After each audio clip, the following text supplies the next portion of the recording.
MoShiach era Passover lamb. Personal insights. We learn from our sages that the nation of Israel had reached the 49th level of impurity in Egypt, which meant a very high percentage did in fact worship Egyptian deities in one form or another.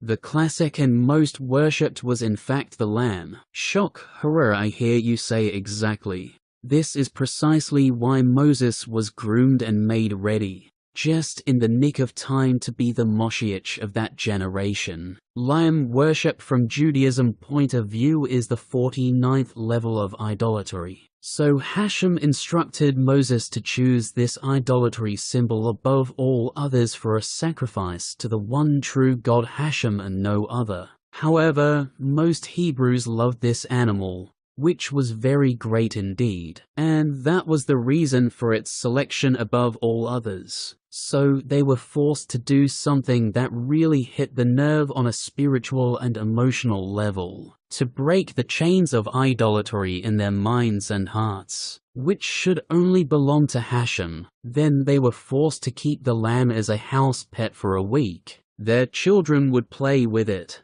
and as it in effect became a family member of the household. Now came the day of a very great and symbolic test of their faith in HaShem and Moses. They had to wake up and prepare to get ready for the angel of death, which would only spare them if they converted away from idol worshipping, a false idol in their hearts and minds. Children would cry out, "Do not do it." Wives would be angry at their husbands for doing such a thing to the now family pet they loved, but it had to be done. So stroking and loving the lamb, it was taken outside, and just like Abraham, a very sharp blade cut into the soft tissues of the neck as its life force departed. The blood was saved, and the lamb butchered into pieces of meat for later. While the blood was still warm and paintable, the doorway was washed down in dripping blood. The Egyptians ran in horror, screaming blue murder,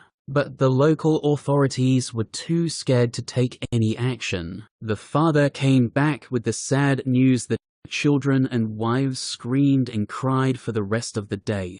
It was terrible, but there is a silver lining to this event of death, blood and tears. The angel of death would see this as a sign of conversion back to the God of Abraham, Isaac and Jacob, and pass over them in peace. Meanwhile, any homes which did not have this sign, be it Hebrew or Egyptian, would face the death penalty by the hand of the angel of death that night.